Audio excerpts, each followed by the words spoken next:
हेर्नुहोस् है त। ओए आम्बो यतिको चाहिँ कडा छ है।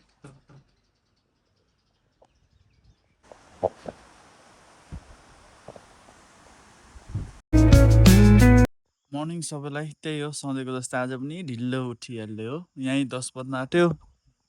अब चाहिँ ब्रेकफास्ट खाएर ठक्क काममा गइन्छ। साथीले लुगा पनि धोएर मजाले सुकाइदिएछ यहाँनिर हो, टेन्सन छैन, बिन्दास। अब ल्याम ब्रेकफास्ट खाने हो। त्यही सधैँको जस्तो डेली ड्युटी, काममा जानुपर्छ। काममा गएन भने त भात खाने पैसा छैन। मौसम चाहिँ यस्तो भइरहेछ बाहिरनिर, आज पनि धुम्मे के भएको आजकल यार। तर ठिकै छ, अब त बर्खा लाग्यो, पानी पर्छ पर्नु चाहिँ, तर जाडै लागिरहेछ यार अहिले पनि। हिउँदामा जस्तै कटकटी जाडो लाग्छ बिहान र बेलुका त। दिउँसो त ठिकै छ एटलिस्ट। म चाहिँ यहाँ बसेर भात खाएँ कि यहाँनिर चाहिँ यस्तो कुरा रहेछ, माल रहेछ यहाँनिर चाहिँ, माल बर्बाद भयो। मैले चाहिँ झन् देखिनँ। फेरि डम्फु बजारको भ्यू चाहिँ यहाँबाट चाहिँ सेटिस्फाइङ एकदम ओके। हेर्नुहोस् है त। ओए आम्बो यतिको चाहिँ कडा छ है। ओके न मेन यहाँबाट लुक्स भ्युज हो, लुक्स छैन त्यस्तो भ्यू त नहेर्ने। उता माथि भनेको छोटिनको भ्यू अन्त पारे चाहिँ छोड्दैन छ। त्यहाँ चाहिँ हामी जाने हो। त्यहाँ चाहिँ हामी जानुपर्छ मेन भयो। भरे कि होइन भरे भरे जाउँ। त्यहाँबाट फेरि यता देखायो भने त्यहाँबाट फेरि बब्बाल छ भ्यू। यहाँबाट उता छोड्दैन खतरा देख्छ, छोड्दैनबाट यता हेऱ्यो भने त्यो पनि खतरै देख्छ फेरि। वाइफाई पनि गर्ने रहेछ। वाइफाई वाइफाई भरे टिमहरु आउँछ जस्तो लाग्दैन मलाई। खोइ वाइफाई यहाँ छ बोका वाइफाई छ। थाहा भयो के त बोका टिमहरु नम्बर थाइलेको फोन पनि यही छोडेछ।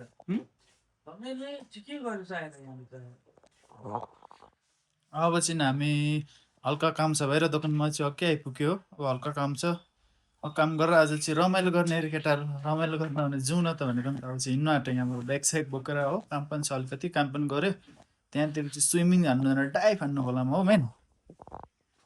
होइन वाइफ पनि बोक्यो बेटुवा। चलो रे बेटुवा, बैग सैग भी बोक लिया।